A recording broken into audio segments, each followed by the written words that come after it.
Bete, how are you? Hope you're doing well and great. So today we will discuss about another topic.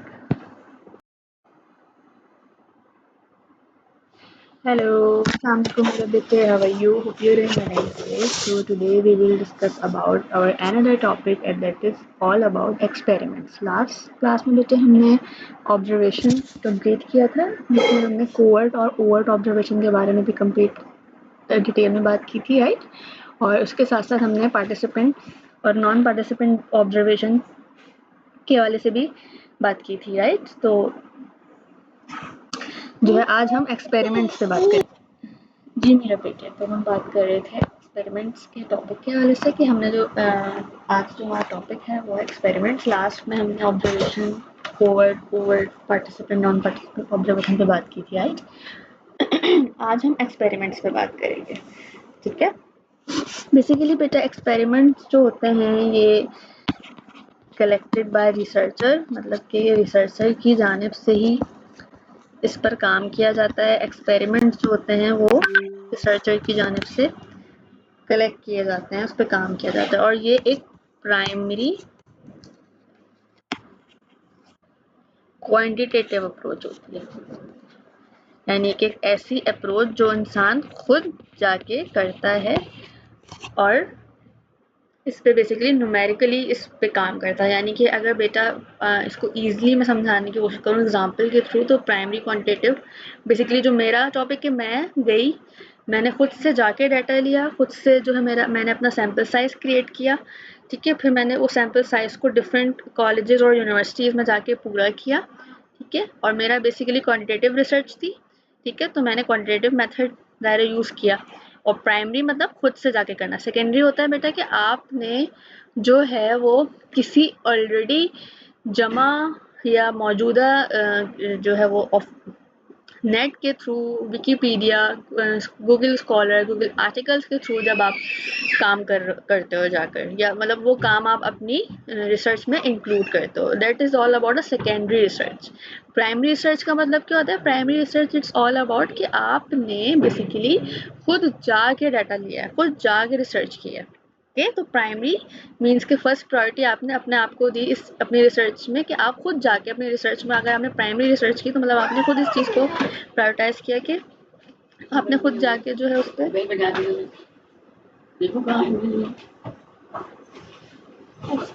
क्या आपने खुद जो है वो काम किया होता है। और सेकेंडरी मतलब होता है कि आपने ऑफिशियली जो रिलेटेड आर्टिकल्स हैं और गूगल स्कॉलर्स पे जाके जो है वो वहाँ से डाटा अपने डाटा में, मतलब अपने टॉपिक से रेलेवेंट डाटा आपने उठाया होता है, ठीक है? ठीक है, तो ये बेटा एक ऐसी मेथोडोलॉजी है जिसे हम प्राइमरी क्वांटिटेटिव मेथोडोलॉजी कंसिडर कर रहे होते हैं। प्राइमरी क्वांटिटेटिव दोबारा बेटा मैं बताऊंगी, डाटा जो है वो खुद रिसर्च करेगा जाके, ठीक है? अब ये एक बेटा ऑब्जेक्टिव मेथोडोलॉजी है। उसके साथ साथ हम इस बात को भी लिंक करते हैं कि न्यूमेरिकल डाटा जो होगा तो आप फैक्ट आइडेंटिफाई कर सकते हो, और आप उसके साथ साथ अब ये बात भी कह सकते हो कि ये आप एक सॉरी बेटा फॉर द डिस्ट्रैक्शन, तो मैं ये कह रही थी कि ये एक ऑब्जेक्टिव मेथोडोलॉजी होती है। उसके साथ साथ हम इस बात को भी बेटा लिंक करते हैं कि बेसिकली क्वांटिटेटिव का जैसे ही जिक्र आएगा तो एक न्यूमेरिकल डाटा होगा, यानी कि न्यूमेरिकल डाटा होगा तो आप फैक्ट आइडेंटिफाई करोगे, आप फैक्ट आइडेंटिफाई कर सकते हो।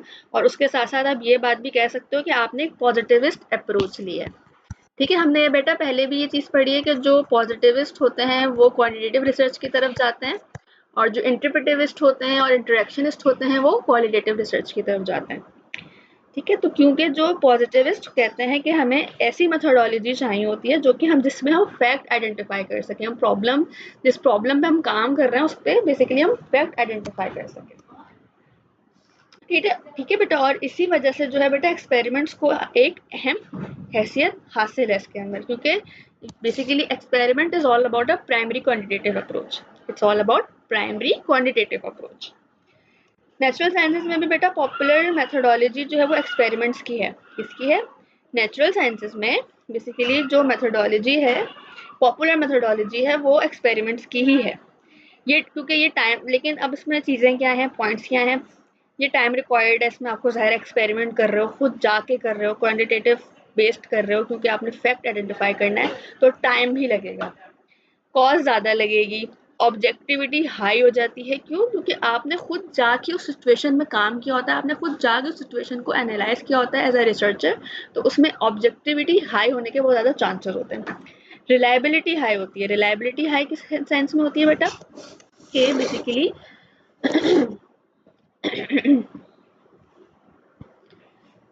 रिलायबिलिटी हाई सेंस में होती है क्योंकि आप खुद जाके काम करते हो, आप अपनी आंखों से एनालाइज करते हो, आपको रिलायबिलिटी मिलती है, आपको जो है वो फैक्ट की वजह से रिलायबल डाटा मिलता है, आप ऐसा डाटा मिलता है जो कि रिलायबल हो, जो कि काफ़ी हद तक जो है वो सही डाटा आपको मिलता है। क्यों? क्योंकि आप ज़ाहिर खुद जाके उस चीज़ में काम करते हो, खुद उस चीज़ को एनालाइज कर रहे होते हो, और ज़ाहिर रिसर्चर जो है वो एक पूरा रिसर्चर जो रिसर्च मेथड है बेटा, पूरा प्रोसेस है, तो उसमें ज़ाहिर है आप हर चीज़ को देखते हुए गुजरते हो हर प्रोसेस से, तो आप एक तरह से एक्सपेरिमेंट्स के अंदर आपके पास रिलायबिलिटी हाई होती है। रिप्रेजेंटेटिवनेस हाई होती है। क्या रिप्रेजेंटेटिवनेस का मतलब क्या है बेटा? कि जो लोग हैं वहाँ मौजूद हैं, आप उनसे डिस्कशन कर रहे हो, आप उनसे बात कर रहे हो, आप उनको एनालाइज कर रहे हो, कि ये तमाम चीज़ें जो है वो आपको है, मतलब बेसिकली इसके अंदर जो है ये की पॉइंट्स हैं कि टाइम रिक्वायर्ड है, कॉस्ट ज़्यादा है, टाइम भी बहुत लगता है, कॉस्ट भी ज़्यादा लगती है, ऑब्जेक्टिविटी हाई होती है, रिलायबिलिटी डाटा जो है वो रिलायबल होता है, बहुत ज़्यादा रिप्रेजेंटेटिवनेस होती है, मतलब लोग अपनी तवज्जो शो करते हैं, ऐसा नहीं कि बस हाँ ठीक है वो, मतलब कोई अगर आप जाके कर रहे हो कोई एक्सपेरिमेंट तो उसमें आपको रिप्रेजेंटेटिवनेस मिलेगी किसी ना किसी तरह से, ठीक है। बट द प्रॉब्लम इसके इसकी वैलिडिटी लो होती है, सब्जेक्टिविटी लो होती है, नो डिटेल्स इन्वॉल्व, क्योंकि जाहिर है बेटा वैलिडिटी मीन्स वही बात कि आप ये तमाम चीज़ें जो है हमेशा लो, जो क्वांटिटेटिव रिसर्च मेथड्स में यानी एक्सपेरिमेंट्स की अगर हम बात करें, जैसे यहाँ पे लो हैं, तो ये सेम अगर हम क्वालिटेटिव में बात करेंगे तो ये हाई होंगी, और जो यहाँ पर हाई चीज़ें हैं वो लो होंगी किस में? क्वालिटेटिव में। तो सेम हमने ये चीज़ जहन में रखनी है कि जो क्वालिटेटिव के प्रॉज होंगे वो क्वांटिटेटिव के कॉन्स होंगे, और जो क्वांटिटेटिव के जो प्रॉज होंगे वो क्वालिटेटिव में, मतलब एक दूसरे के जो प्रॉज एंड कॉन्स है वो एक्सचेंज हो जाएंगे, ठीक है। तो यहाँ पे सेम यही चीज़ होगी बेटा कि इसकी वैलिडिटी यहाँ पे लो होगी क्योंकि ये क्वांटिटेटिव अप्रोच है, वैलिडिटी आपको बहुत ज़्यादा आप उस पर आपको वैलिडेट डाटा नहीं मिल सकता, सब्जेक्टिविटी नहीं होगी क्योंकि ज़ाहिर है क्वालिटेटिव रिसर्च नहीं है, qualitative is all about content, it's all about the literature, it's all about writing, it's all about subjective matters ना। तो ये है बेसिकली क्वांटिटेटिव मेथड है, क्वांटिटेटिव मेथडोलॉजी में आता है एक्सपेरिमेंट, तो यहाँ पर भी सब्जेक्टिविटी लो हो जाएगी, नो डिटेल्स इन्वॉल्व, डिटेल्स जो है वो बिल्कुल भी इन्वॉल्व नहीं होती इसके अंदर, क्योंकि जाहिर है आप एक्सपेरिमेंट कर रहे हो, आप जब ऑब्जर्वेशन कर रहे हो, अभी वो मैं आपको बेटा एग्जाम्पल के थ्रू समझाऊंगी ये किस तरह से एक्सपेरिमेंट किया जाता है, ठीक है। तो फिर आप ये बेटा देख रहे होते हो कि आप उसे रिपोर्ट कर रहे होते हो बेटा, बेसिकली ये तमाम चीज़ें होती है, आप जो चीज़ें एनालाइज कर रहे होते हो आप उस पर बात करते हो, कि उसमें आप जाके लिखवा नहीं सकते किसी से कोई चीज़ एक्सपेरिमेंट के थ्रू। अब बेटा एक एग्जाम्पल से समझेंगे, मैं यहाँ पर ज़रा ये बेटा ये पेज में बोर्ड में रिमूव कर रही हूँ, ठीक है। आप एक दफ़ा कॉपी कर लो, 1 मिनट के लिए मैं इसको छोड़ रही हूँ, फिर मैं इसको रिमूव कर दूँगी, ठीक है। या आप पॉज भी कर सकते हो, खैर 1 मिनट बाद में स्टार्ट करती हूँ।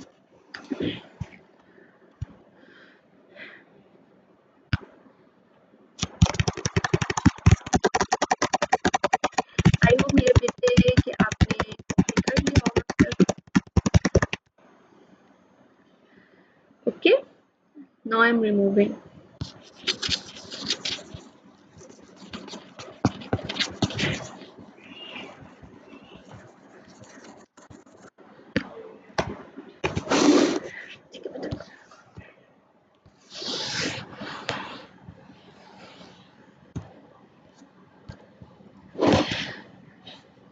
ये है रिसेप्शन,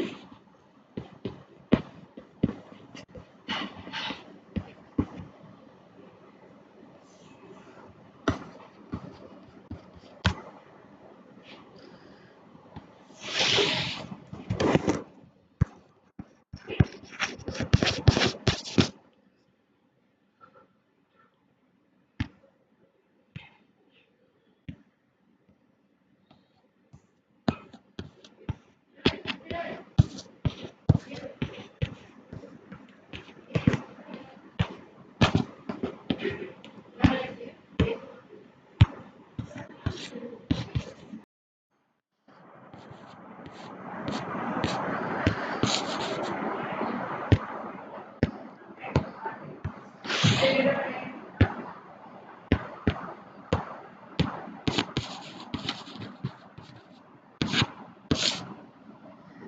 बेटा, अब ये एक बेटा बेसिकली सिचुएशन यहाँ पे मैंने क्रिएट किया है मैं आपको समझाने के लिए। ये समझ लो बेटा एक शॉपिंग मॉल है, ठीक है। शॉपिंग मॉल का जो रिसेप्शन है वो ये है, यहाँ इस जगह पर है, ठीक है।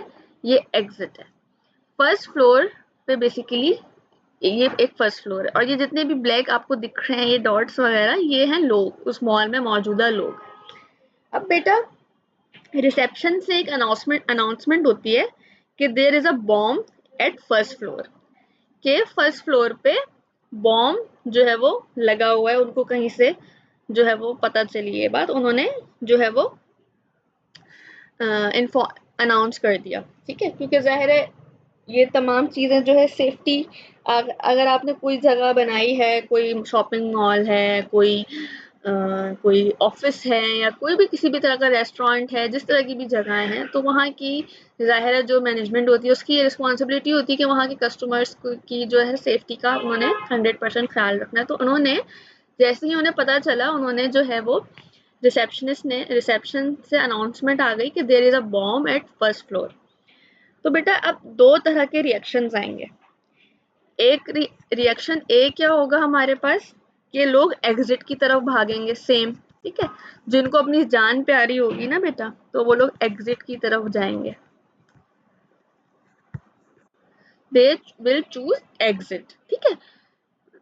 जो बी रिएक्शन होगा वो क्या होगा इसमें, कि कुछ लोग ऐसे भी होंगे जो कि बॉम्ब की तरफ जाएंगे। होते हैं बहुत सारे लोग जिनको कीड़ा होता है, उनको ना खतरों के खिलाड़ी बनने का शौक होता है बेसिकली। तो दो तरह के रिएक्शंस आएंगे बेटा। एक रिएक्शन ए क्या होगा कि लोग एग्जिट की तरफ जाएंगे, और रिएक्शन बी क्या होगा कि कुछ लोग होंगे जो बॉम्ब की तरफ जाएंगे। अब हमारा काम ये है कि एज अ रिसर्चर देखना कि कितने लोग एग्जिट की तरफ गए हैं और कितने लोग बॉम्ब की तरफ गए हैं। अब हम बेसिकली सोशियोलॉजी और साइकोलॉजी में एक कॉन्सेप्ट पढ़ते हैं जिसे हम कहते हैं डिपेंडेंट वेरिएबल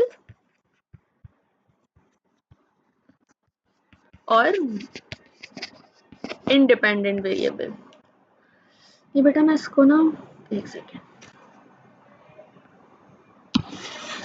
यहाँ पे लिखती हूँ ताकि ना एक सेकेंड आपको समझ में आ जाएगी। इसलिए जो हमारा सोशियोलॉजी और साइकोलॉजी में जब हम रिसर्च मेथड्स की बात करते हैं ना बेटा, तो इसके अंदर एक टर्म यूज होती है, जैसे हमने शायद पिछले सेशन में भी ये बात की थी कि कुछ दो वेरिएबल होते हैं जिन्हें कहते हैं हम, एक होता है डिपेंडेंट वेरिएबल। एक टर्म बेसिकली, ये दो टर्म बेसिकली बहुत यूज की जाती हैं हमारे रिसर्च मेथड्स के अंदर, डिपेंडेंट वेरिएबल, और दूसरी होती है इंडिपेंडेंट,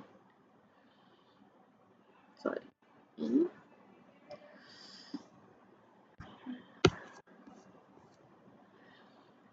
इंडिपेंडेंट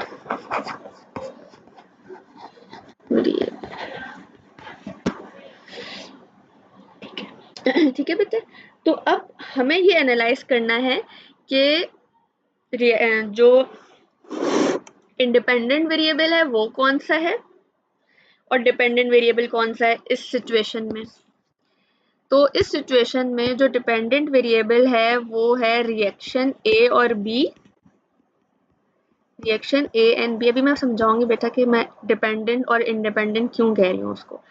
डिपेंडेंट वेरिएबल जो है वो रिएक्शंस हैं, बेसिकली रिएक्शंस जो हैं वो डिपेंडेंट वेरिएबल हैं। इंडिपेंडेंट वेरिएबल क्या है, सॉरी रिसेप्शन।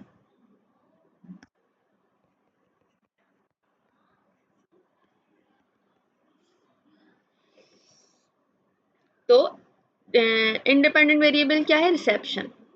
अब बेटा इन दोनों का डिफरेंस कैसे समझ में आएगा कि हमने डिपेंडेंट वेरिएबल में रिएक्शंस को क्यों कहा है और इंडिपेंडेंट वेरिएबल में हमने रिसेप्शन को क्यों हमने इंडिपेंडेंट वेरिएबल कहा है और डिपेंडेंट वेरिएबल में हमने रिएक्शंस को क्यों चूज किया। तो बेटा बेसिकली रिसेप्शन का क्या काम था, उनको पता चला, उन्होंने अनाउंसमेंट कर दी, ठीक है। उनकी अनाउंसमेंट पे रिएक्शंस आए ना, उससे पहले तो किसी को पता ही नहीं था कि there is a bomb in our first floor ना, there is a bomb at first floor, उनको नहीं पता था। जब रिसेप्शन ने अनाउंसमेंट करी उसके बाद पता चला ना कि यहाँ पे फर्स्ट फ्लोर के हमारे इस मॉल में फर्स्ट फ्लोर पे बॉम्ब लगा हुआ है। रिसेप्शनिस्ट का क्या काम था, रिसेप्शन की टीम का क्या काम था, उन्होंने अनाउंसमेंट कर दी। अब डिपेंडेंट वेरिएबल क्या है, रिएक्शंस। तो अब लोगों की अपनी मर्जी है, उन्होंने एग्जिट चूज करना है, एग्जिट चूज करा, उन्होंने बॉम्ब की तरफ जाना, उन्होंने बॉम्ब की तरफ गए। ठीक है, तो बेसिकली ये दो चीज हमें समझनी है कि इंडिपेंडेंट वेरिएबल क्या होता है। इंडिपेंडेंट वेरिएबल वो वेरिएबल होता है जो कि आजाद होता है। ठीक है, यानी कि वो अपने रिएक्शन अपने इन इट सेल्फ आजाद होती है, वो चीज, वो वेरिएबल आजाद होता है जिसपे दूसरा वेरिएबल डिपेंड कर रहा होता है। अब अगर रिसेप्शन से अनाउंसमेंट ना आए तो किसी को पता चल सकता था कि there is a bomb at first floor? नहीं पता चल सकता था ना। रिसेप्शन की टीम ने बताया तभी उनको पता चला, अगर वो नहीं बताते तो नहीं पता चल सकता था। तो basically the people of the mall, the people around in the are, so the people at that mall at that time, at the particular time, तो वो बेसिकली उनके रिएक्शंस डिपेंडेंट हैं किस पे, रिसेप्शंस के अनाउंसमेंट पे। अगर वो नहीं बताते तो उनको नहीं पता चलना था। ठीक है, तो ये चीज हमें बेटा याद रखनी है कि जो इंडिपेंडेंट वेरिएबल होता है वो आजाद होता है, और जो डिपेंडेंट वेरिएबल होता है वो बेसिकली आजाद नहीं होता है, वो डिपेंडेंट होता है इंडिपेंडेंट वेरिएबल पे। ठीक है, इसको और आसानी से समझ लेते हैं बेटा इंडिपेंडेंट और डिपेंडेंट को। ये जैसे फॉर एग्जांपल एक हाउस होल्ड है, वहां पर जो मेल है वो घर के खर्चे चला रहा है बड़े बड़े सारे। ठीक है, मेल तमाम खर्चे पूरे कर रहा है। ठीक है, और जो उस घर की बीवी है, जो खातून है उस घर की, वो घर के में बच्चे संभाल रही है, वो घर की तमाम चीजें take care, cleaning, household, तमाम चीजें, बच्चों की टेक केयर, घर की सफाई, खाना बनाना, लॉन्ड्री करना, वो तमाम चीजें कर रही है। अब बेटा ये चीज हमें पता है कि जो हमारी जो जिसके पास पैसा होता है ना वो ऑटोमेटिकली इंडिपेंडेंट हो जाता है। क्यों आजकल इतना ज्यादा जो है वो वुमेन इंडिपेंडेंसी, वुमेन एम्पावरमेंट का जो कॉन्सेप्ट है वो चल दुनिया में इतनी तेजी से बढ़ रहा है? इसलिए कि अगर जिसके पास पैसा है वो इंडिपेंडेंट है, चाहे वो औरत है चाहे मर्द है, डजेंट मैटर, जिसके पास पैसा है वो इंडिपेंडेंट है, आजाद है। अब उस हाउस होल्ड के अंदर पैसा कौन कमा के ला रहा है, मर्द कमा के ला रहा है, तो इंडिपेंडेंट कौन सा वेरिएबल होगा, कौन होगा बेसिकली यहाँ पे वेरिएबल, हस्बैंड होगा। डिपेंडेंट कौन होगी, वाइफ होगी, क्योंकि वो बिल्कुल वो 1 रुपये से लेकर लाख रुपए तक के खर्चे के लिए डिपेंड कर रही है टोटली अपने हस्बैंड पे।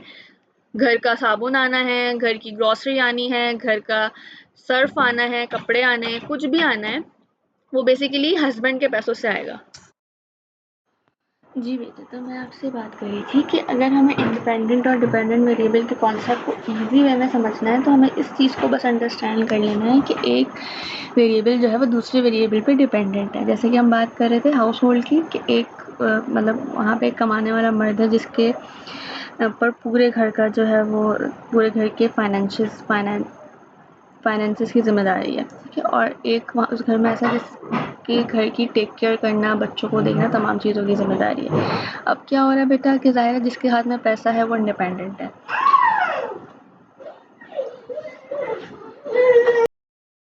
जी बेटे, तो हम ये बात कर रहे थे कि अगर अगर हस्बैंड का रोल सिर्फ पैसों के हवाले से है तो ज़ाहिर है पावर भी उसी के पास होती है।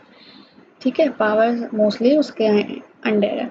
वुमेन जो है वो मतलब उस घर की औरत जो है बेटा वो टोटली डिपेंड कर रही है उस हस्बैंड के 1 रुपये से लेके लाखों रुपए तक के लिए। क्यों? क्योंकि वो फाइनेंशियल इंडिपेंडेंट नहीं है, वो कोई किसी भी तरह की वो कोई 1 रुपया भी अर्न नहीं कर रही है। घर का साबुन भी जो है वो यानी कि घर के छोटी से छोटी चीज़ जो है वो भी उसके हस्बैंड के पैसों से आ रही है। ठीक है, तो यहाँ पे आप इस चीज़ को अच्छे से, इससे आपको अंदाज़ा आसानी से हो सकता है कि डिपेंडेंट वेरिएबल और इंडिपेंडेंट वेरिएबल में क्या डिफरेंस है और हम इसको किस तरह से अंडरस्टैंड कर सकते हैं। हो गया? तो ये वाली चीज़ है। तो डिपेंडेंट वेरिएबल बेसिकली बेटा क्या होता है कि हमने यहाँ पर देखा कि डिपेंडेंट वेरिएबल बेसिकली क्या है, जो रिएक्शंस हैं, यानी कि एग्जिट की तरफ या बॉम्ब की तरफ जो रिएक्शंस आ रहे हैं, मतलब जो लोग एग्जिट की तरफ जा रहे हैं या जो लोग बॉम्ब को देखने की तरफ जा रहे हैं, वो उनकी रिएक्शंस हैं, जो कि डिपेंडेंट वेरिएबल है। और independent variable that is all about the announcement from the reception. ठीक है, अब एक हमारे पास बेटा एक कॉन्सेप्ट आता है यहाँ पर जिसे हम कहते हैं कोरिलेशन। कोरिलेशन, ठीक है, मतलब कि उन दोनों वेरिएबल्स का आपस में क्या लिंक है, यानी कि it means relationship between two variables.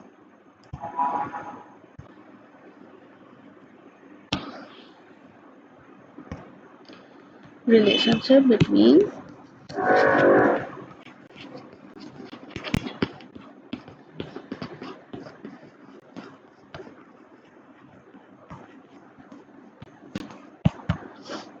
Relationship between two variable, यानी कि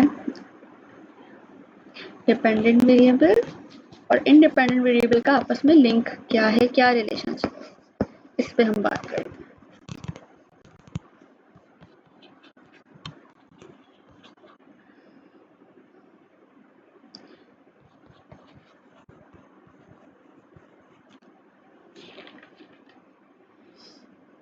तो ये बेटा अब ये दोनों कॉन्सेप्ट्स जो हैं, यानी कि इन दोनों का आपस में कोरिलेशन है।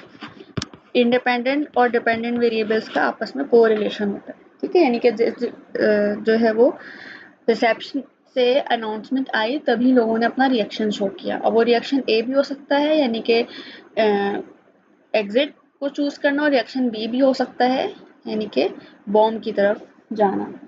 कि अब लेट सपोज बेटा कि 80% जो लोग थे, लेट सपोज 80% जो लोग थे वो एग्जिट की तरफ गए। 80% लोगों ने एग्जिट चूज किया, ठीक है, और जो 20% थे वो बॉम्ब की तरफ गए।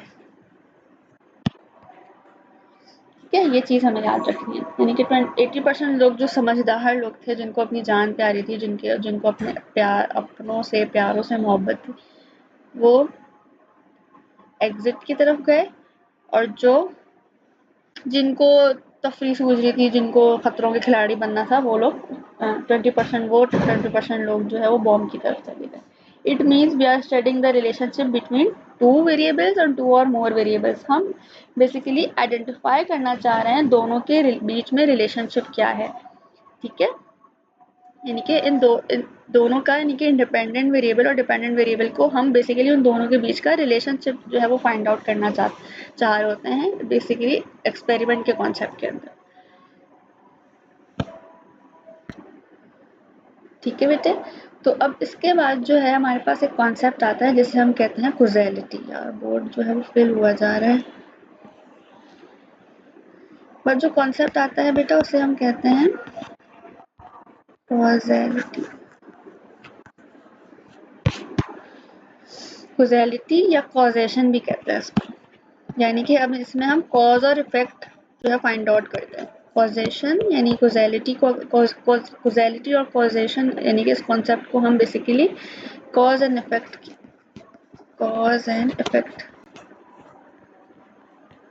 के कॉन्सेप्ट से देखते हैं।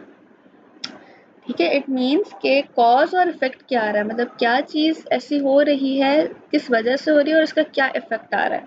अब जब हम इस कॉन्सेप्ट को, यानी कि कॉजेलिटी के कॉन्सेप्ट को देखते हैं, तो आप बेसिकली जब हम इस कॉज और इफेक्ट के कॉन्सेप्ट को देखते हैं तो हम बेसिकली कॉजेलिटी की तरफ जा रहे होते हैं, मतलब कि इट मीन्स कि किसी भी चीज का कॉज क्या था और उसका इफेक्ट क्या आ रहा है। ठीक है, किस वजह से जो है वो चीज हुई और उसका रिजल्ट क्या आया, उसका इफेक्ट क्या हुआ। ठीक है, ये तमाम चीजें बेटा इसके अंदर होती हैं। अच्छा, अब एक बात जो है हमें बेसिकली पॉजिटिविज्म के हवाले से जो है हम कही जाती है, वो लोग बेसिकली प्रिडिक्टेबिलिटी मतलब कि प्रिडिक्ट करने पर यकीन रखते हैं। यानी कि बेटा इट मीन्स के वो लोग ऑलरेडी डिफाइन कर लेंगे किसी भी चीज़ को कि इस तरह से बिल्ड करनी है, इस तरह, यानी कि पॉसिबल आउटकम पे वो बेसिकली वर्क ऑलरेडी कर चुके होते हैं। ठीक है, जो पॉजिटिविस्ट होते हैं वो लोग जो जब अपना रिसर्च कर रहे होते हैं एक्सपेरिमेंट्स के थ्रू, तो वो बेसिकली उसके अंदर ये चीज़ देखते हैं कि वो जो भी रिजल्ट्स थोड़े से जो भी जिस चीज़ पे भी वो काम कर रहे हो तो उसके रिजल्ट्स के ऊपर वो थोड़ा बहुत अपना जो है वो प्रिडिक्टेबिलिटी शो कर देते हैं जिस पे वो ऑलरेडी काम कर रहे होते हैं। तो नाउ बेसिकली बेटा अब हम थोड़ा सा बुक से रीड करेंगे और साथ साथ जो है मज़ीद कॉन्सेप्ट को समझते जाएंगे बेटे मेरा। आई होप कि ईजिली आपको तमाम कॉन्सेप्ट अभी तक एक्सपेरिमेंट के समझ में आ गए होंगे। पेज नंबर बेटे, एक सेकेंड, पेज नंबर एक्सपेरिमेंट का है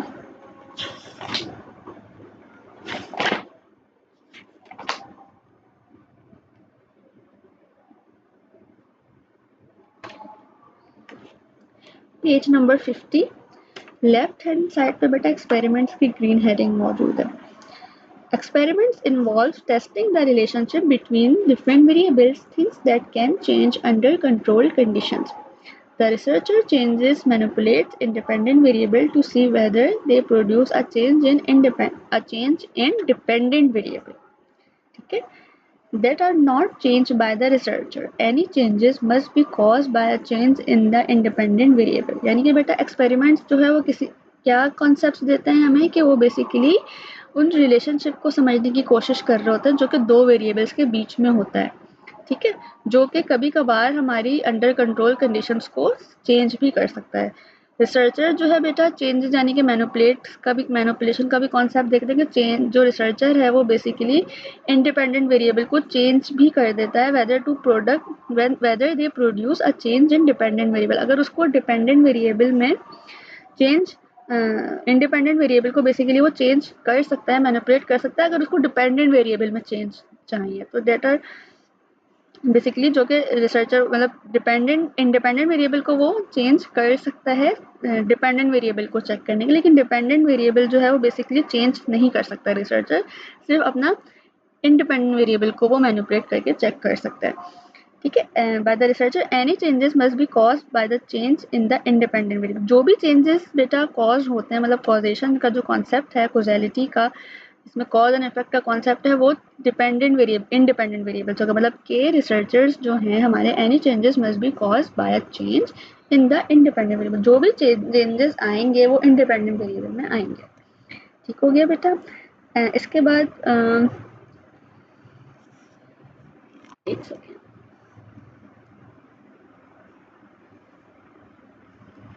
नेक्स्ट बेटा हम बात करते हैं experiments की। Experiments therefore are based on changing an independent variable and measuring any lateral change in a dependent variable. This relationship can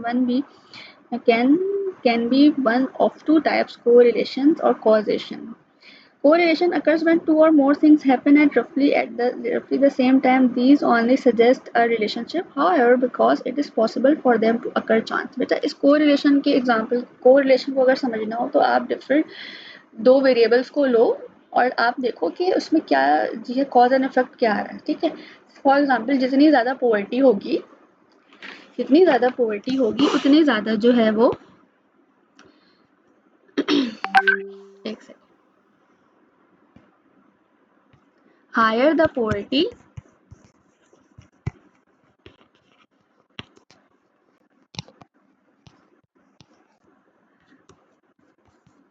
higher the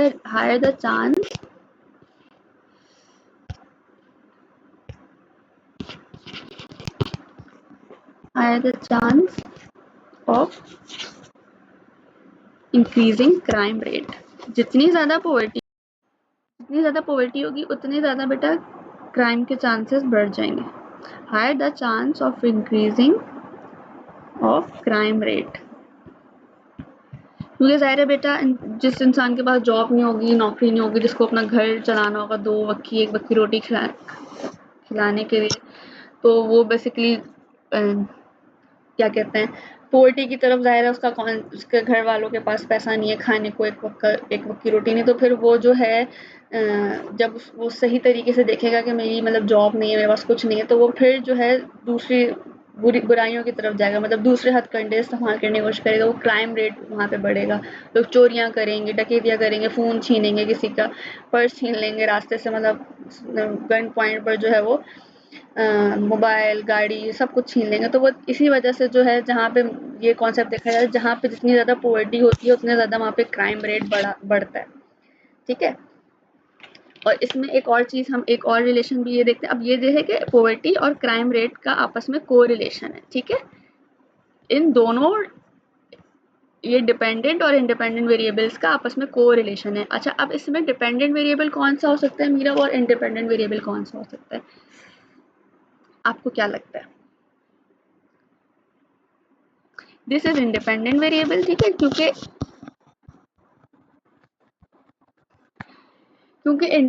basically poverty है तभी क्राइम रेट बढ़ रहा है, ठीक है। ये मैं सारा एक साथ लिख दिया बेटा, मैं इसको जरा सही से लिख के आपको बताती हूँ।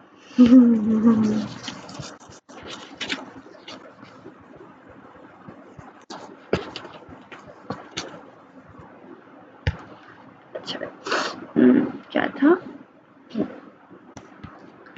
हायर द पॉवर्टी,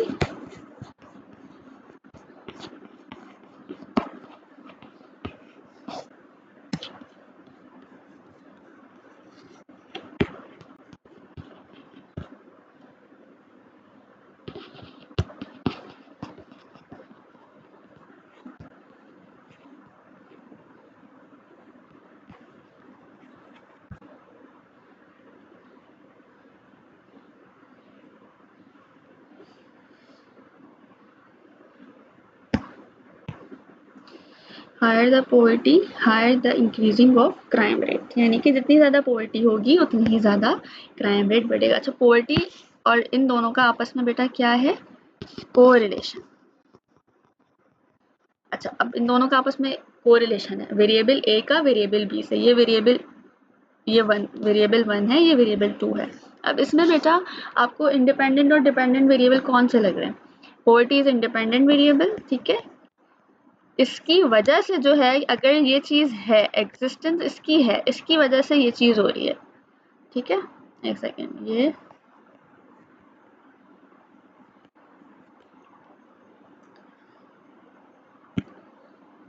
सही है बेटे, क्योंकि ज़ाहिर है हमारे माशरे के अंदर गुर्बत है, पॉवर्टी है, इसी वजह से जो है क्या हो रहा है, क्राइम रेट बढ़ रहा है। अगर जो है पॉवर्टी ना हो तो क्राइम रेट भी नहीं होगा, लीस्ट होगा, कम होगा। लेकिन जितनी ज़्यादा पॉवर्टी होगी, higher the chance of poverty, the higher the chances of increasing crime rate, ठीक है। तो ये चीज़ हमें, इस चीज़ का होता है बेसिकली कॉन्सेप्ट कि कोरिलेशन में हम दोनों कोरिलेशन के अंदर हम उन दो वेरिएबल्स के, variable one and variable two, इन दोनों के बीच का जो है वो रिलेशनशिप एनालाइज करने की कोशिश कर रहे होते हैं। ठीक हो गया, तो ये हम बेसिकली देखते हैं। तो कोरिलेशन बेटा, आई होप कि मेरा बेटा इजीली अब और आसानी से समझ में आ गया होगा। नेक्स्ट है बेटा पोजेशन या कोजेलिटी, ठीक है। पेज नंबर 50 पर है, सबसे ऊपर टॉप पे right hand side. Possession involves the idea that when one action occurs another always follows. Casual relationships are powerful because they allow a researcher to predict the future behavior of something. कोजेशन का मतलब यानी कि बेटा कोजेलिटी का concept क्या हमें समझाता है? कोजेलिटी का कॉन्सेप्ट ये होता है कि बेसिकली एक जो एक्शन आ रहा है वो बेसिकली दूसरे के ऊपर किस तरह से उसको रिएक्शन उसका क्रिएट हो रहा है, ठीक है। यानी कि कॉज और इफेक्ट के बीच में क्या किस तरह से चीज हो रही है, मतलब जितनी, वही बात कि बेटा जितनी ज्यादा पॉवर्टी बढ़ेगी, जिस जिस भी वजह से पॉवर्टी दुनिया में, मतलब उस मुल्क में पॉवर्टी है, फॉर एग्जांपल पाकिस्तान में पॉवर्टी जिस रीजन की वजह से वो बढ़ रही है, कम नहीं हो रही, बढ़ रही है दिन ब दिन। अमीर अमीर से अमीर होता जा रहा है, गरीब गरीब से गरीब होता जा रहा है। जितनी ज़्यादा पॉवर्टी बढ़ेगी उतनी ज़्यादा क्राइम रेट बढ़ेगा उन इलाकों में जहाँ पर जो है वो, जो पोश इलाके हैं, जहाँ पे वर्किंग क्लास, लोअर लोअर तरीन क्लासेस जो है वो रह रही हैं, वहीं पर जो है वो वही लोग जो है बेसिकली अपनी जगहों, अपने एरिया में भी, और जो मिडिल क्लास लोग हैं जैसे हम लोग होते हैं बेटा, वहाँ पे ज़्यादा रॉबरी और डकैती, इन तमाम चीज़ों के, स्नैचिंग, रॉबरी वगैरह के कॉन्सेप्ट जो है वो देखे जाते हैं, ठीक है। तो बेसिकली क्या हो रहा है बेटा कि ये कॉन्सेप्ट बढ़ रहा है, जिसका पॉवर्टी का कॉन्सेप्ट बढ़ रहा है, जिसके रिजल्ट में क्राइम रेट भी बढ़ रहा है, ठीक है। तो कॉजेलिटी के अंदर यानी कॉजेशन के अंदर कॉज एंड इफेक्ट का कॉन्सेप्ट हम देखते हैं, यानी कि the idea that when one action occurs another always follows because the latter is caused by the former. यानी कि बेसिकली पोवर्टी है दुनिया के अंदर जिसकी वजह से जो है वो क्राइम रेट बढ़ रहा है। जी बेटे, तो आगे बढ़ रहे हैं। It is not always easy to distinguish between correlation and causation in the real world of sociological research because things often happen at the same time by chance or coincidence.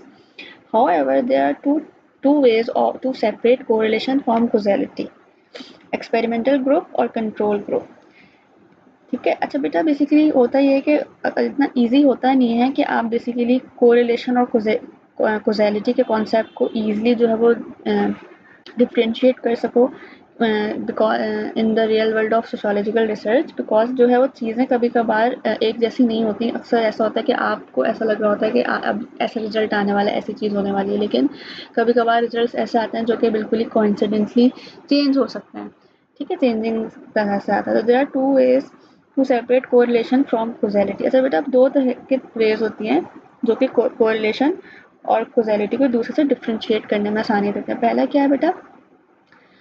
Test and retest relationship that more at a time replicated with the same result, the greater chances with the relations causal. अच्छा बेटा, अक्सर ये होता है कि एक relationship मतलब दो जो है वो रीटेस्ट बेसिकली उन रिलेशनशिप को बार बार जो है वो टेस्ट करके चेक किया जा रहा होता है कि सेम रिजल्ट आ रहा है या डिफरेंट। मतलब कि एक दस फॉर एग्जाम्पल बेटा, मैंने अपनी रिसर्च कंप्लीट कर ली, मैंने सारे हाइपोथेसिस टेस्ट वगैरह कर लिए, अब मैं उसको दोबारा से जो है वो दूसरे सिनेरियोज पर क्या दूसरी तरीके से जो उसकी कैलकुलेशन करके जो है वो टेस्ट करना, हाइपोथेसिस टेस्ट करके देखूंगी कि सेम रिजल्ट्स आ रहे हैं या डिफरेंट आ रहे हैं, ये वाली चीज़ है। ठीक है।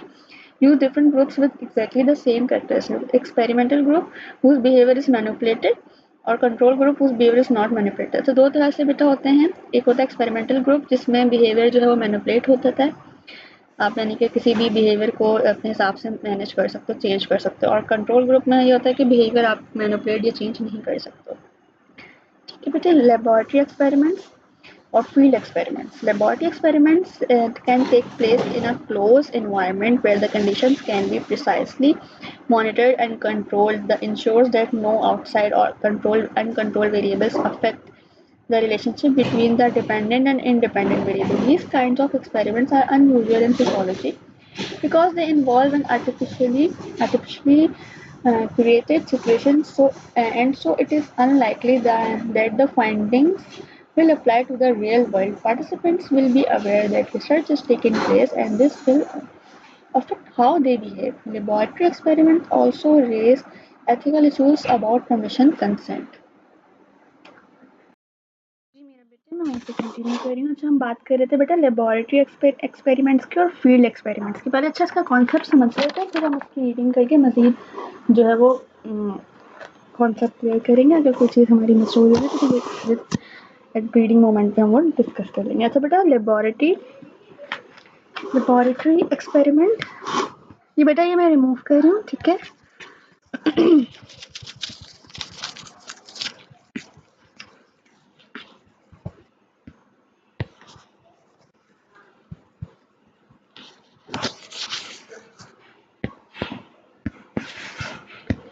Number 1 is laboratory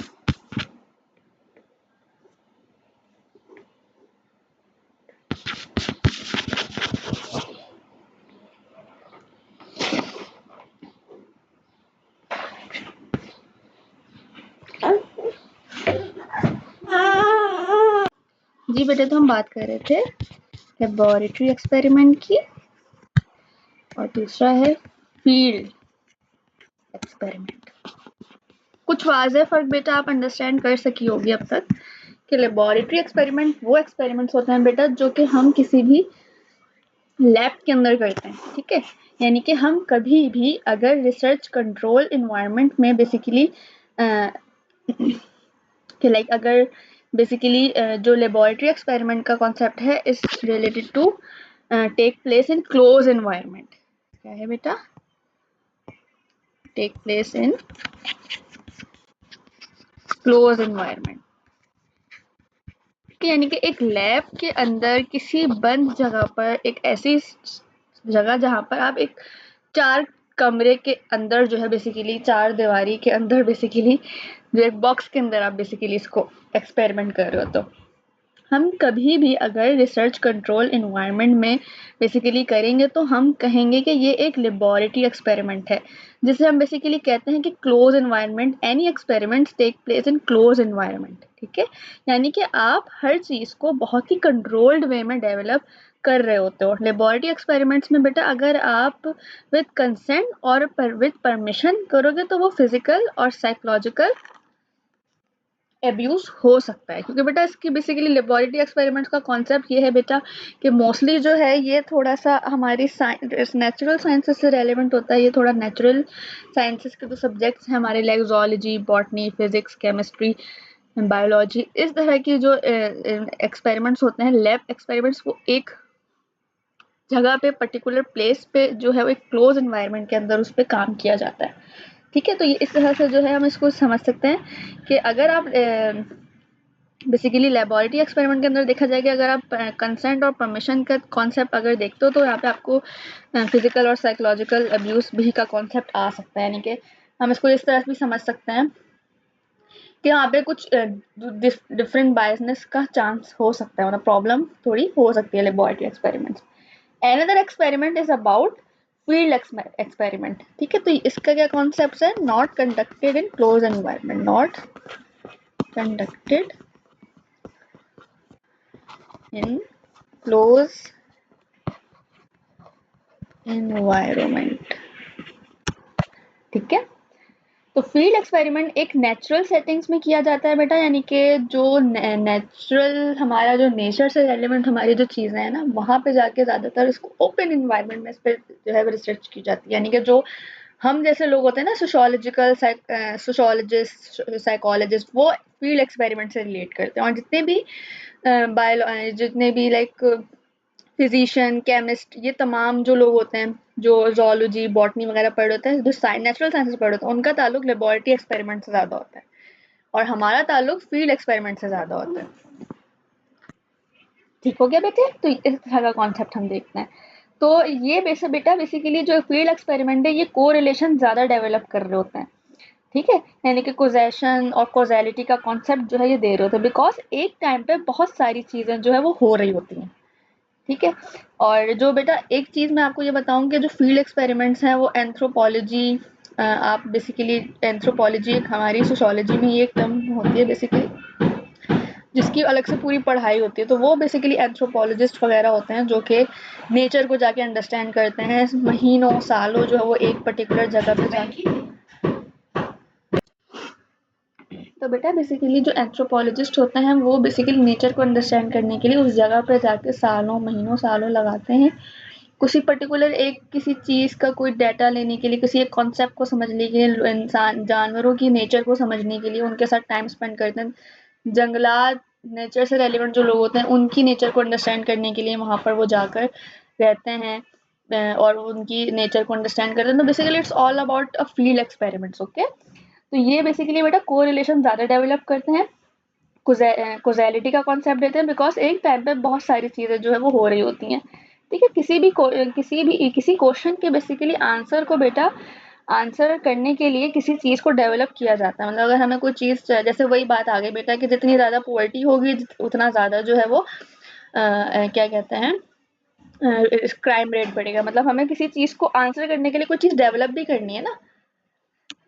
डेवलप क्या कर रहे हैं हम ये डेवलप कर रहे हैं कि बेसिकली पॉवर्टी है, गुर्बत है, तभी जो है वो क्राइम रेट, मतलब चोरी चकारी, डकैती, कत्ल वारत के केसेस जो है वो बढ़ रहे हैं सोसाइटी में। तो ये हमने कुछ आंसर देने के लिए कोई आंसर करने के लिए कोई क्वेश्चन भी डेवलप किया होगा ना, किसी चीज़ को डेवलप किया तो हम इस चीज़ को डिफाइन कर पा रहे हैं। तो उन चीज़ों में जाके ज़ाहिर है उनको एनालाइज करना, फिर उस पर रिसर्च करना, फिर उस पर हाइपोथेसिस टेस्ट करना बेटा, और तमाम चीज़ों से गुजर कर एक रिजल्ट, एक डाटा एनालाइज करना कि ऐसा है तो ऐसा हो रहा है, इस वजह से ऐसा हो रहा है, ये इस वजह से ऐसा नहीं हो रहा है, ये तमाम चीज़ें होती हैं बेटा।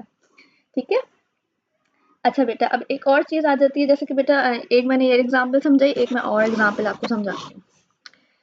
एक सेकेंड, ये बेटा मैं रिमूव कर रही हूँ मेरे बेटे। आई होप आप साथ साथ जो है वो उसको कॉपी करते जाओ या स्क्रीनशॉट ले लो या आप लिख लो साथ साथ ना, तो आपके नोट्स भी बनते जाएंगे। अच्छा बेटा, अब क्या है बेटा, अगर हमें वही बात आ गई अभी, जैसे हमने कहा हाइपोथेसिस टेस्टिंग होती है। हाइपोथेसिस कैसे टेस्ट किया जाता है? Now we test hypothesis. Hypothesis कैसे टेस्ट करते हैं बेटा? वही बात कि एक वेरिएबल हमारा डिपेंडेंट होगा, एक इंडिपेंडेंट होता है। इन दो हमें हाइपोथेसिस टेस्ट करने के लिए हमेशा दो वेरिएबल को जो है वो यूज करना होता है। ठीक है, जैसे हमारे पास आ गया एक इंडिपेंडेंट वेरिएबल आ गया, सबसे पहले हम लिख लेते हैं इंडिपेंडेंट, ठीक है, और दूसरा आ गया डिपेंडेंट वेरिएबल।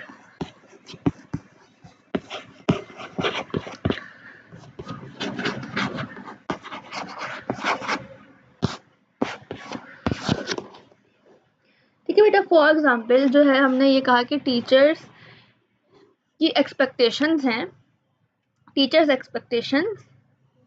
की जो एक्सपेक्टेशन है वो स्टूडेंट्स के रिजल्ट पे बेस करती हैं। टीचर्स एक्सपेक्टेशंस मतलब टीचर्स ने जो है एक्सपेक्टेशंस बिल्ड की हैं स्टूडेंट्स के साथ, तो बेसिकली स्टूडेंट्स के जो रिजल्ट्स हैं वो अच्छे आएंगे, तो यानी कि स्टूडेंट्स रिजल्ट।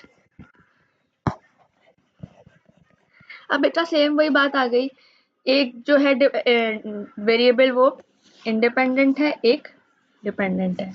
ठीक हो गया, मतलब कि इंडिपेंडेंट वेरिएबल क्या है? टीचर्स की एक्सपेक्टेशन, टीचर्स की एक्सपेक्टेशन होंगी तभी स्टूडेंट्स के रिजल्ट अच्छे आएंगे।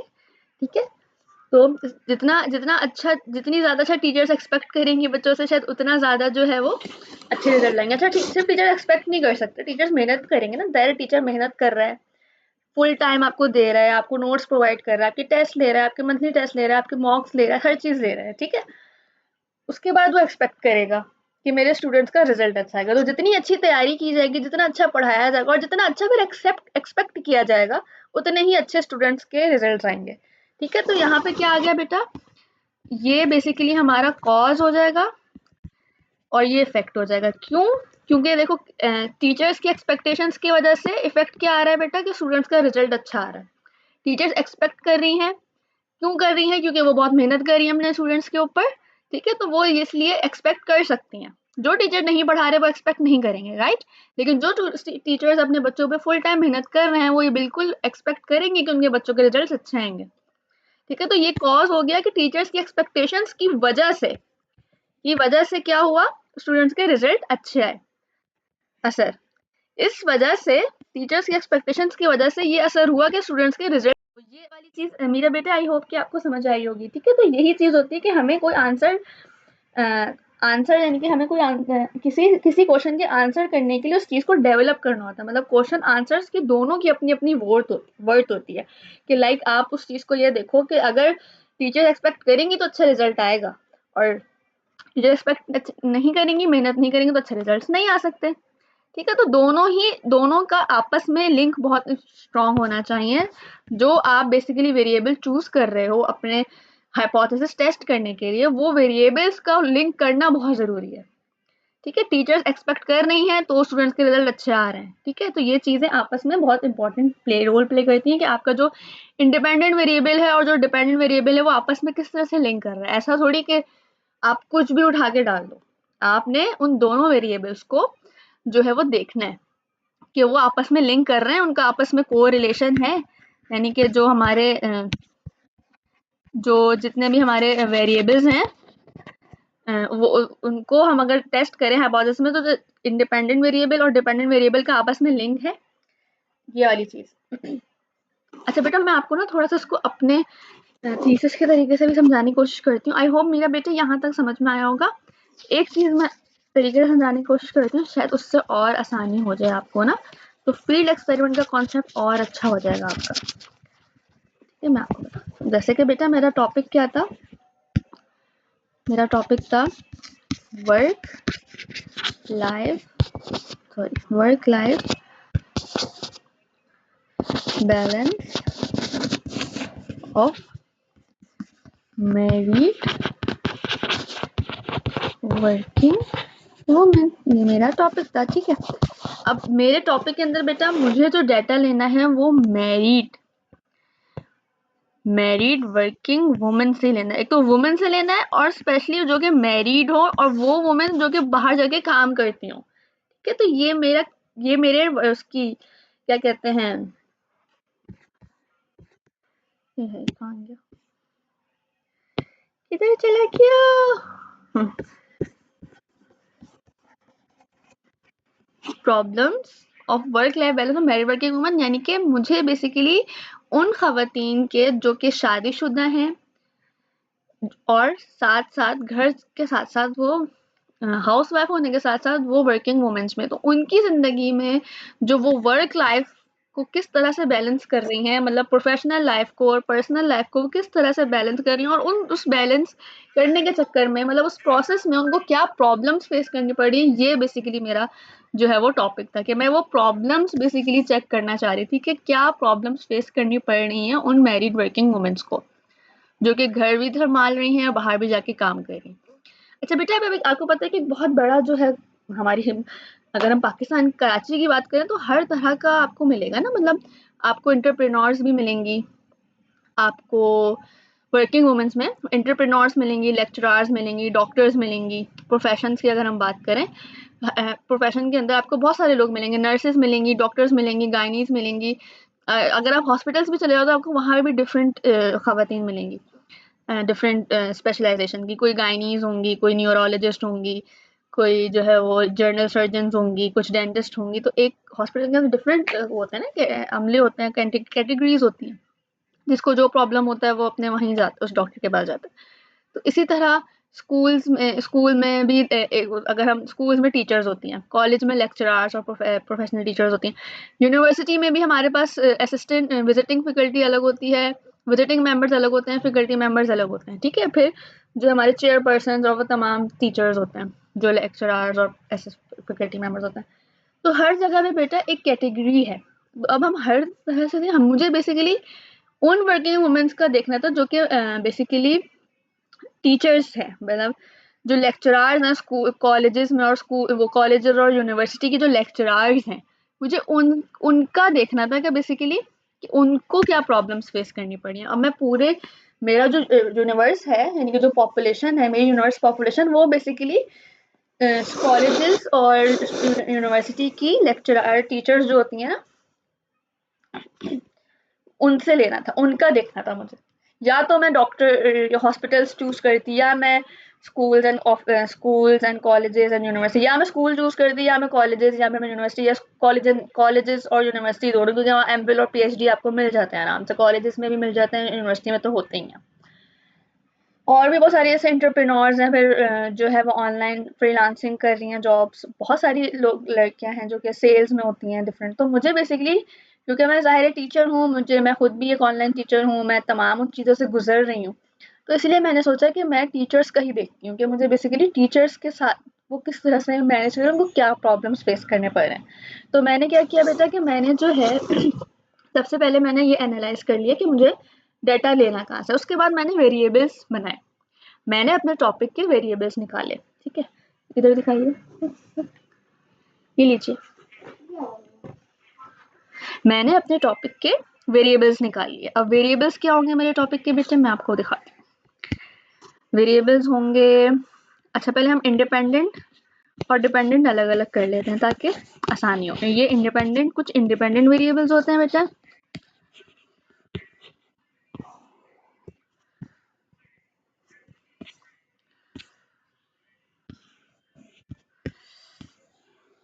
और कुछ होते हैं डिपेंडेंट।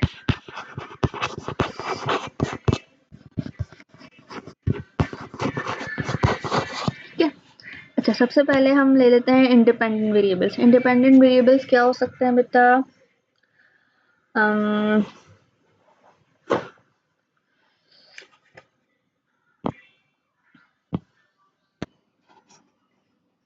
जी मेरा बेटे, तो बेसिकली ये आइए बेटा, थोड़ा सा अलग हो गया, एक सेकेंड इसको।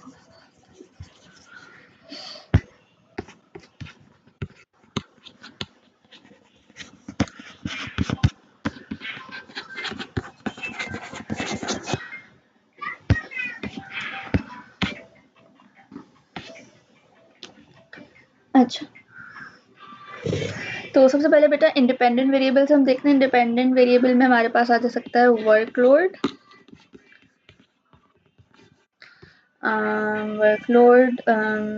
फैमिली सपोर्ट, फैमिली कह लो बेटा, या स्पाउस सपोर्ट भी कह सकते हैं इसको हम।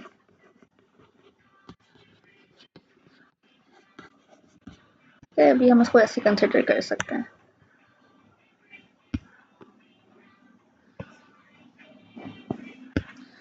और इसके अलावा एक और निकाल लेते हैं, अलग अलग कर दो, स्पाउस सपोर्ट रखते हैं अभी, ठीक है, क्योंकि वर्किंग वुमेन्स की बात हो रही है, मैरिड वर्किंग वुमेन्स की, तो स्पाउस सपोर्ट कर लेते हैं। स्पाउस सपोर्ट फैमिली में बेटा फिर वो आ जाएगा कि जॉइंट फैमिली में है, कितने लोग हैं, तो वो तमाम चीज़ें आ जाएंगी, तो हम सिंपल स्पाउस रखते हैं, स्पाउस सपोर्ट। और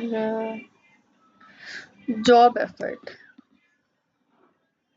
नहीं, वर्किंग आवर्स लिखते थे बहुत सारे हैं बेटा, वो तो ठीक है, मुझे कुछ से समझाना है ना, वर्किंग आवर्स। अब बेटा ये है हमारे इंडिपेंडेंट वेरिएबल्स। अब डिपेंडेंट क्या हो गया बेटा, जैसे हमारे मैरिटल रिलेशनशिप, सॉरी बेटे मेरी राइटिंग थोड़ी ख़राब हो गई है, थोड़ी क्या काफ़ी हो गई है। मैरिटल रिलेशनशिप,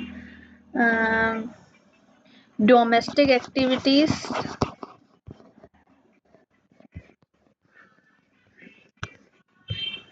उसके साथ साथ आ गया एक और आ जाता है कुछ,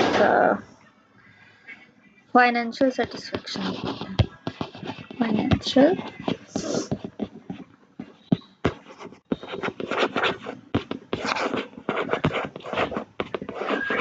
ठीक है।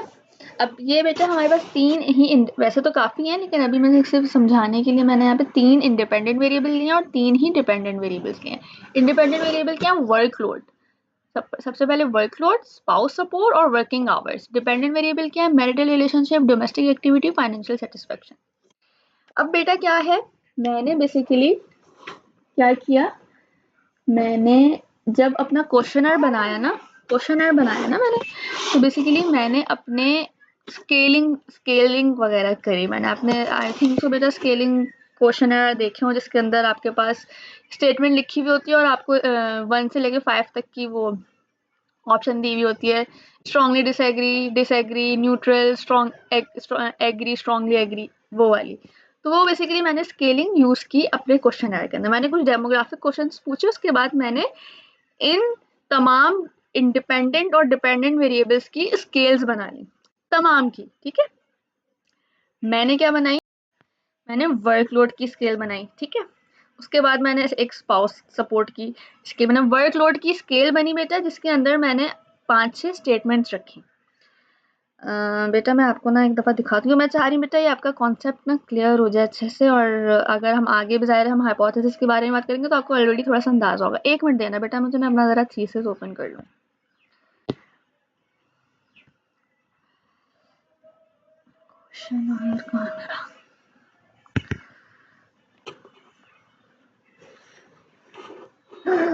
क्या किया बेटा आपने, बेटा ये मैं सेशन बना लूँ ज़रा, मैं आपको फिर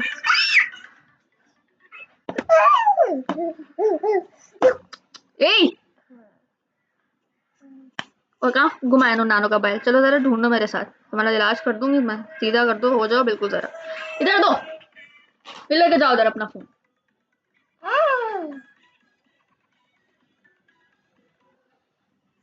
जाओ उधर जाओ, वाले फोन वाले सोफे पे जाओ, वाले सोफे पे जाओ, ये लो, चलो वहाँ जाओ।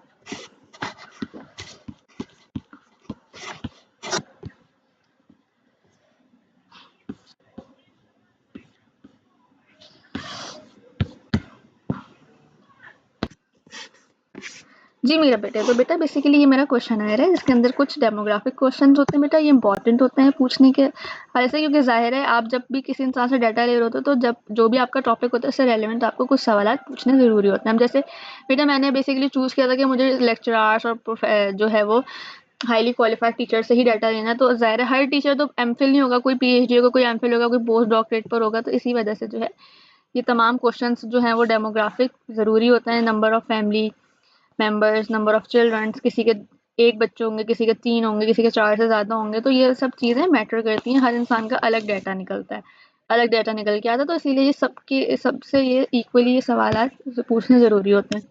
सब क्वेश्चनर में मेंशन होता है। अच्छा, अब बेटा इसके बाद डेमोग्राफिक क्वेश्चंस के बाद कुछ स्केल्स बनाई थी मैंने। इससे बेटा ये मेरी हेल्थ की स्केल आ गई, सोशल एक्टिविटीज़ की स्केल आ गई, वर्कलोड की स्केल आ गई, राइट?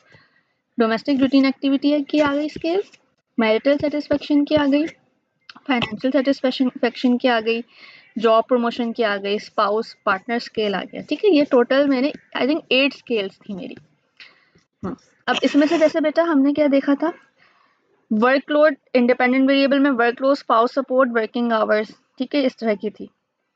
ज़रूरी नहीं होता बेटा कि जितने भी आपने वेरिएबल लिए उस तमाम की तमाम पे आपने स्केलिंग करनी है, लेकिन मोस्टली आपने जो रिलेटेबल हैं, जैसे हेल्थ बहुत मैटर करती है, बेसिकली सोशल लाइफ भी मैटर करती है, क्योंकि ज़ाहिर है आप उससे चेक कर रहे होते हो कि भाई कौन कौन कितना ज़्यादा जो है वो इफेक्ट हो रहा है जॉब वर्किंग आवर्स की वजह से या वर्क लाइफ की वजह से, उसकी इंसान की सोशल लाइफ इफेक्ट हो रही है।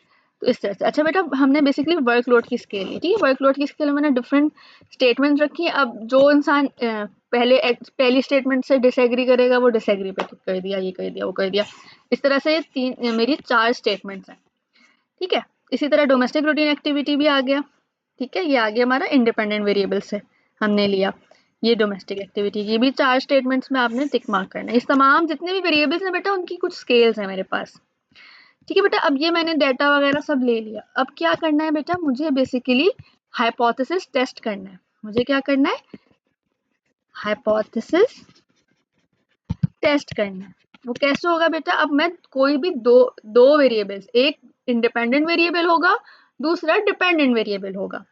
अब मैंने बेसिकली एक हाइपोथेसिस बनाया, मैंने बेसिकली हाइपोथेसिस क्रिएट किए हुए होंगे, उसी हिसाब से मैं अब उनको टेस्ट करूंगी। जैसे मैंने बेटा बनाया फॉर एग्जांपल जैसे मैंने बताया कि मोर long working hours affect the marital relationship, ठीक है। मैंने मेरी वर्किंग आवर वाली स्केल और मैरिटल रिलेशनशिप की जो स्केल है उन दोनों को मैं चेक करूंगी को रिलेशन कोएफिशिएंट पे रखकर। उस कैलकुलेशन मेथड के थ्रू मैं उन दोनों का कोरिलेशन चेक करूंगी, ठीक है। और उससे मुझे पता चलेगा कि कितना इफेक्ट आ रहा है इसमें, क्या कॉज और क्या इफेक्ट का कॉन्सेप्ट आ रहा है। मतलब बेसिकली क्या चीज़ देखी जा रही है कि वाकई ही वर्किंग आवर्स ज़्यादा होने की वजह से मैरिटल रिलेशनशिप पे इफेक्ट पड़ रहा है या नहीं पड़ रहा, ठीक है। अब कोरिलेशन में बेटा कुछ 0.5 से ज़्यादा की वैल्यूज का भी होता है और कम की भी। अगर 0.5 से ज़्यादा की वैल्यू आएगी तो मतलब आपका हाइपोथेसिस रिजेक्ट होगा, और कम आएगी तो वो होगा एक्सेप्ट होगा। कुछ पी की वैल्यू के हिसाब से कॉन्सेप्ट होता है ये कोएफिशिएंट कोरिलेशन बेटा। इंशाल्लाह आपको ज़रूरत हुई तो मैं आपको ज़रूर पढ़ाऊंगी। तो उसके अंदर कुछ पी की वैल्यू, आर की वैल्यू, देन पी की वैल्यू से हम चेक करते हैं। तो जैसे कि बेटा फॉर एग्जाम्पल वर्किंग आवर्स, जितने भी ज़्यादा वर्किंग आवर हों लेकिन आपके मैरिटल रिलेशनशिप पे इफेक्ट नहीं पड़ेगा, तो ये हाइपोथेसिस जो मैंने बनाया था ये रिजेक्ट हो जाएगा, ठीक है। यानी कि there is a no relationship between long working hours और मैरिटल रिलेशनशिप। मतलब जितने भी वर्किंग आवर्स का मसला हो, इससे आपके मैरिटल रिलेशनशिप पे इफेक्ट नहीं पड़ेगा। मुझे बेसिकली ये हुआ। अच्छा ये बेटा ये हमारे हाथ में नहीं होती चीज़। आप हो सकता है आप ये सोच के हाइपोथेसिस टेस्ट कर रहे हो कि रिलेशनशिप एक्सेप्ट होगा, लेकिन अनफॉर्चुनेटली रिलेशनशिप रिजेक्ट हो गया तो उसका मतलब ये नहीं कि आपकी रिसर्च फेल हो गई। ऐसा नहीं होता कि आपकी रिसर्च फेल हो गई। आपको इस तरह की ही डेटा हाइपोथेसिस टेस्टिंग में आपको इसी तरह का मिलेगा। कुछ आपके हाइपोथेसिस एक्सेप्ट भी होंगे, कुछ रिजेक्ट होंगे। ना सारे एक्सेप्ट होंगे ना सारे रिजेक्ट होंगे। तो उसी के बिहाफ पर जो है फिर आप रिजल्ट और कंक्लूजन में बताते हो कि हमारा इस तरह का सिलसिला रहा है, हमारे इतने हाइपोथेसिस एक्सेप्ट हुए हैं, इतने रिजेक्ट हुए हैं, और उसके हिसाब से आप कंक्लूजन दे देते हो, ठीक है। इसी तरह बेटा ये भी मैं आपको एक और बता देती हूँ। स्पाउस सपोर्ट को हम डोमेस्टिक एक्टिविटी से रिलेट कर सकते हैं, ठीक है। जितनी ज़्यादा स्पाउस की सपोर्ट होगी उतनी ज़्यादा डोमेस्टिक एक्टिविटी में हेल्प होगी, या इस तरह का भी कुछ कर सकते हैं, ठीक है। या इस तरह से भी हम देख सकते हैं कि जितना ज़्यादा वर्किंग आवर्स होंगे उतनी ज़्यादा फाइनेंशियल सेटिस्फेक्शन होगी, ये भी कर सकते हैं, ठीक है।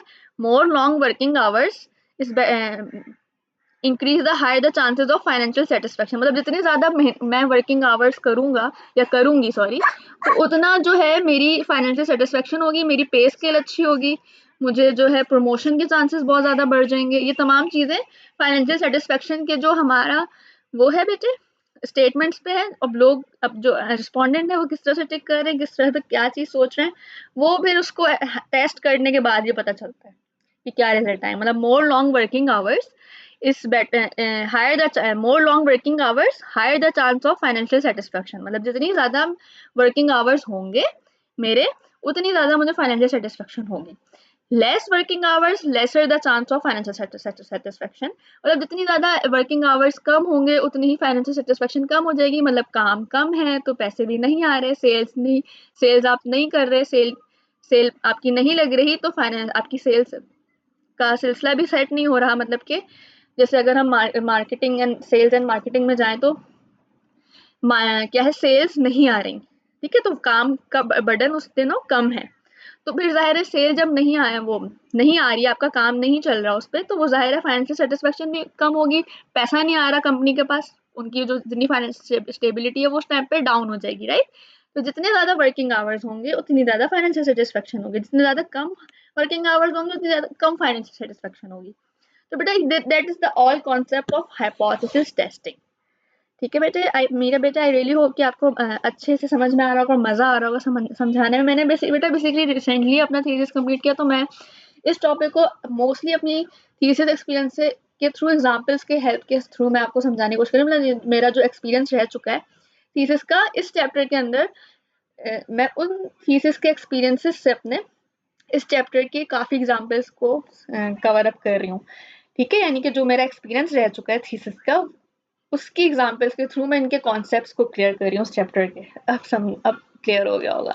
तो ये वाली चीज़ होती है बेटा, ठीक है। अच्छा, अब एंड में बेटा इसका ज़रा सा हम रीडिंग कर लेते हैं, फिर इसके स्ट्रेंथ्स और लिमिटेशन पे बात करेंगे। तो बेटा फील्ड एक्सपेरिमेंट का कॉन्सेप्ट आई रियली हो बेटा क्लियर हो गया होगा।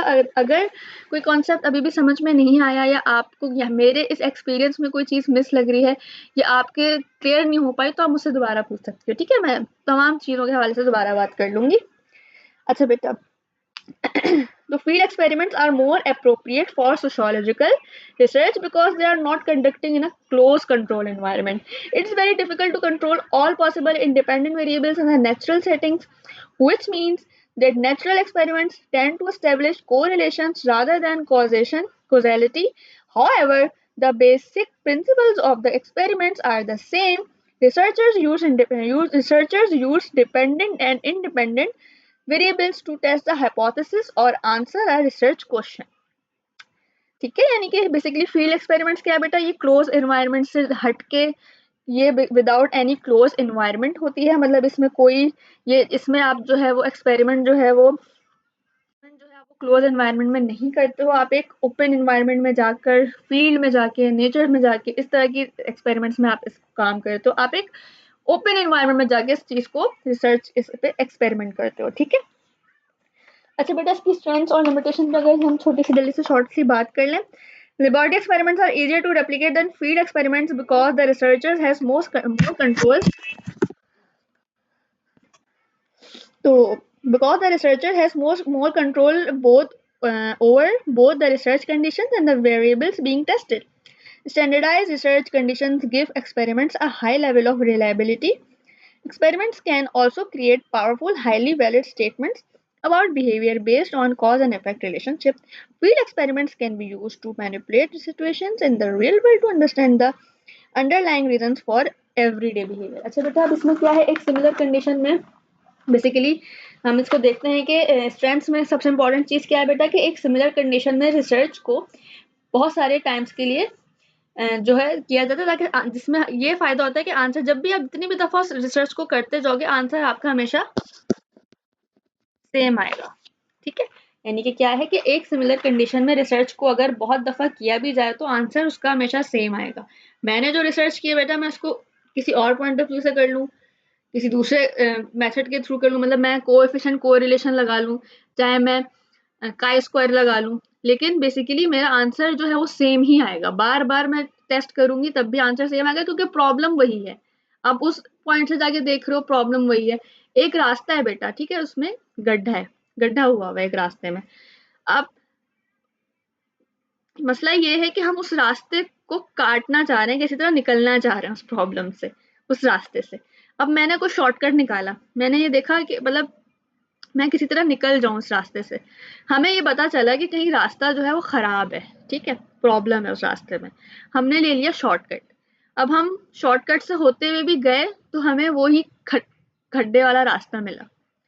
हम अगर सीधे रास्ते से भी जाते तब भी हमें वो खड्डे वाला रास्ता मिलना था, हम अगर शॉर्टकट से जाएंगे तब भी हमें खड्डे वाला रास्ता मिलना ही था, क्योंकि वो आगे काफी बड़े पैमाने पे वो रास्ता खराब हुआ हुआ है, खड्डा जो है बहुत बड़ा है। तो इट मीन्स बेटा कि हम जब भी फील्ड एक्सपेरिमेंट्स करते हैं तो उसमें जब भी हम बार बार डिफरेंट एंगल से भी अगर हम देखें ना, या बार बार भी हम उस रिसर्च को पे काम करें, तो हमें आंसर उसका सेम ही मिलेगा, प्रॉब्लम सेम ही मिलेगी, ठीक है। तो ये वाली चीज है। लिमिटेशन से बात कर लेते हैं बेटा। It can be difficult to control all possible influences on behaviour even a laboratory setting. A simple awareness of being studied for example may introduce an uncontrolled independent variable into an experiment. The Hawthorne or observer effect, named after a study by Mayo 1933 at the Hawthorne factory in Chicago, refers to changes in people's behavior directly resulting from their knowledge of being studied. The working conditions at the factory were manipulated in different ways, such as changing the brightness of the lighting and the temperature in the factory. However, the results were always the same.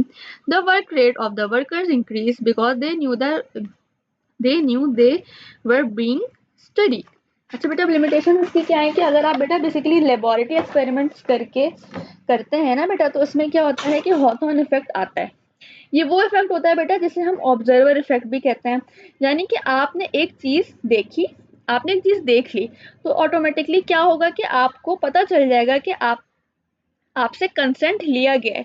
आपकी privacy को बचाने के लिए आपको ethical issues का control, आपको ethical issues का problem ना हो उसको कंट्रोल करने के लिए, तो वो बेसिकली क्या होगा कि वो ऑब्जर्वर इफेक्ट का कॉन्सेप्ट आएगा कि आपको बेसिकली उन चीज़ों के बारे में अवेयरनेस होगी, जिसकी वजह से आप मैनुपुलेटेड वे में बेटा एक्ट करोगे, सोशली डिजायरेबल वे में एक्ट करोगे।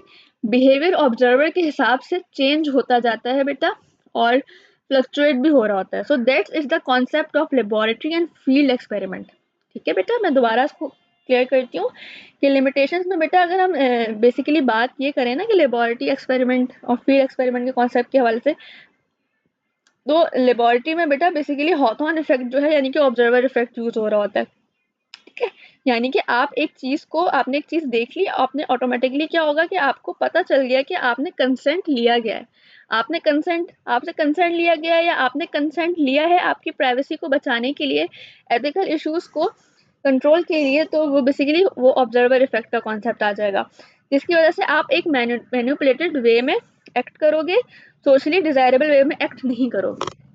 ठीक है बेटा, ये पहले भी मैं आपको बता चुकी हूँ, जब भी हम कंसेंट लेकर जो है ये परमिशन लेके रिसर्च करते हैं, तो क्या होता है कि जो आपके रिस्पोंडेंट होते हैं वो डिजायरेबल वे में एक्ट करते हैं। ठीक है, वो सोशली डिजायरेबल वे में एक्ट करते हैं। जैसे मैं पहले भी बेटा पिछली क्लास में बता चुकी हूँ कि अगर हमने ये बात की कि टीचर्स ने कहा कि कल सेफ गार्ड की टीम आ रही है, कल जो है वो माइलो की टीम, वो जो माइलो है बेटा बेसिकली जो पाउडर चॉकलेट पाउडर मिल्क वगैरह है उसकी बात कर रही हूँ। समझ लो फॉर एग्जाम्पल उनकी टीम आ रही है, ब्लू बैंड की टीम आ रही है, तो आप लोगों ने बहुत अच्छे से वेल मैनर्ड वे में बिहेव करना है। ठीक है, तो अगले दिन बच्चे टीचर्स का कहना मानते हैं, बहुत वेल मैनर्ड बिहेव करते हैं कि कोई बाहर से आया हुआ है, हमें बहुत अच्छे से बिहेव करना है। तो क्या हुआ बेटा कि कंसेंट हुआ, परमिशन ली गई, बताया गया, तो बेसिकली सोशली डिजायरेबल वे में हम लोगों ने एक्ट करना शुरू कर दिया और स्टूडेंट्स ने एक्ट वैसे करना शुरू कर दिया, राइट। तो इससे बेटा हमें ना फिर प्रॉब्लम मिलती नहीं है उस जगह पे। हम सोशोलॉजिस्ट को फिर यहाँ पे ये प्रॉब्लम्स फेस करनी पड़ती है कि हमें जो डाटा एग्जैक्ट चाहिए होता है ना, वो हमें मिल नहीं पाता उस तरह का। तो इसमें जो एक्सपेरिमेंट्स, अगर हम उसकी बात करें, फील्ड एक्सपेरिमेंट्स की बात करें, और अगर हम विद कॉन्सेंट बात कर रहे हैं, विद परमिशन लेके कर रहे हैं तमाम चीज़ें, तो हमें फिर ज़ाहिर है वही ऑब्जर्वर इफेक्ट, हॉथॉर्न इफेक्ट का कॉन्सेप्ट आ जाता है, जिसमें आप बता कर, पूछ कर, विद परमिशन, विद कंसेंट जो है वो रिसर्च कर रहे होते हो। तो फिर ज़ाहिर है डिजायरेबल वे में आपको जो है रिस्पॉन्स मिलेंगे, तो वो ज़ाहिर है आपको उस तरह के रिजल्ट नहीं दे सकते जो जिस तरह का रिजल्ट आपको एक स्पाई वाली जासूसी वाला जो आपका रिसर्चर अगर जासूसी करके या विदाउट कंसेंट आपसे करेगा। लेकिन वही बात है बेटा, वहाँ पे भी अगर कहीं पे परमिशन इश्यूज आ जाते हैं, कहीं पे एथिकल इश्यूज आ जाते हैं, तो बेटा हर तरह की जो ऑब्जर्वेशन है, हर तरह की जो रिसर्च है, उसके प्रॉस भी हैं, कॉन्स भी, यानी कि लिमिटेशंस और स्ट्रेंथ्स अपनी अपनी जगह पे। ठीक है बेटे, तो मेरे बेटे आई रियली रियली होप कि आपको जो है वो अच्छे से समझ आया होगा। आज का सेशन काफ़ी लंबा हो गया, बस मेरी कोशिश थी बेटा कि आपको अच्छे से सारे कॉन्सेप्ट क्लियर हो रहे हों।